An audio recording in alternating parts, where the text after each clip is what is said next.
So today I watched a video by Stephan. I haven't actually watched one of his videos in a while, but I watched this one today because it had a catchy thumbnail, and the name of the video was The True Cost of Success, and he had an X on friends, an X on free time, and an X on travel, and I thought to myself, this might be a good video because I'm actually going to be consulting with somebody this weekend who is at a crossroads, and uh, this person just is all about the hustle right now. They're willing to sacrifice their friends and family and their life to make a dollar, and I'm trying to talk them out of doing that. I'm going to help them in every way I can, but I'm trying to show them that it's a better way.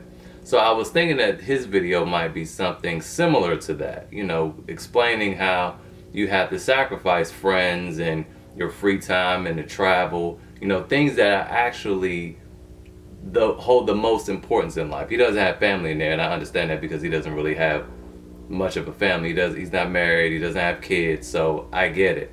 But I watched the video and it seemed like it was going that way, and then it took a left turn.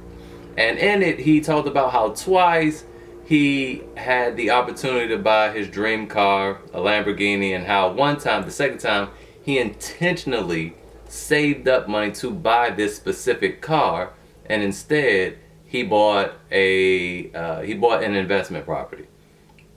Now, and then he went on to explain how there's a little voice in his mind that says, no, don't do that, don't buy that, invest this money, and if you still want it in a few years, you buy it then, right? So he did that the first time around, obviously, and then the second time around, he did it again. So years went by, then years went by, and this will just keep going. It's actually a real, I don't want to call it a disease, but it is. A disease is something that keeps you diseased, okay? Not at ease. Now, I know what Graham is going through.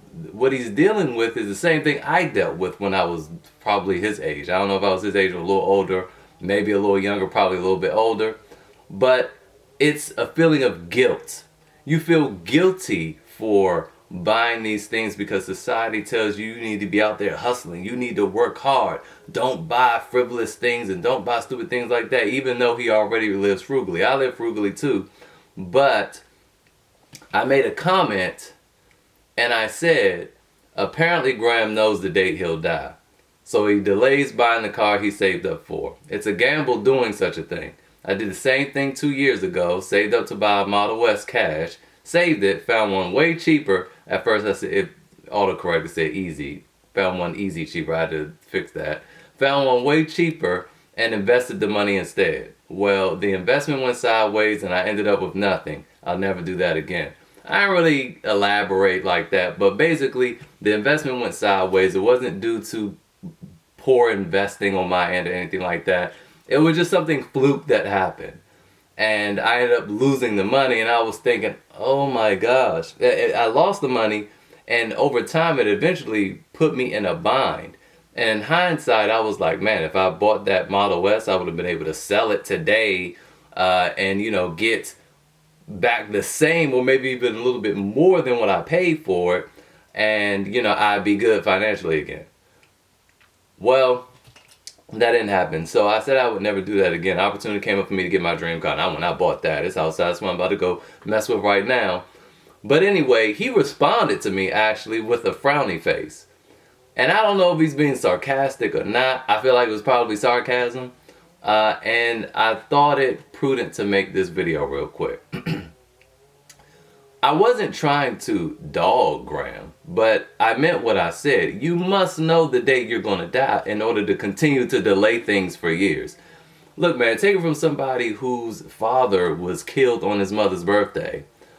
Someone whose wife asked to go to Disney World before we had our first child. And I said, no, we're going to need that money for kids and anything unexpected. And then almost died, coded, when she was giving birth to him. Okay, these are things, you have to go through traumatizing experiences like that to realize, like, yo, you know what? Money ain't all that important. We need it, yes, but it is not number one. Because I guarantee you, when your life is on the line, when someone you love's life is on the line, you would choose their life a day, an hour, or anything, just to be able to say something to them, say goodbye, tell them you love them, you would spend any amount of money to do that, okay? So, again, Graham, I don't know if that was sarcasm, but take it from someone who's a little bit older than you, who does what you do. I'm telling you, dude, you need to start making time for yourself and for your loved ones.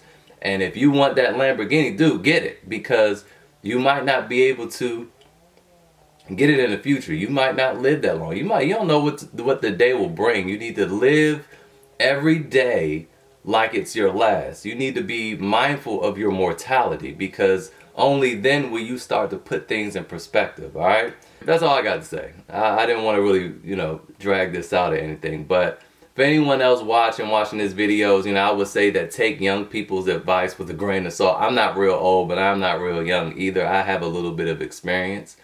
And I can tell you one thing right now, that money should not be at the top of your list. Put people first, and then the money will come. Everything that I've ever really truly wanted in life came with very little effort. And that's the irony and all that. All the things I really wanted came pretty much freely. Alright, and I go on the list, but that's probably another video for another time. Anyway, that's all I got to say, y'all. I'll catch y'all next video.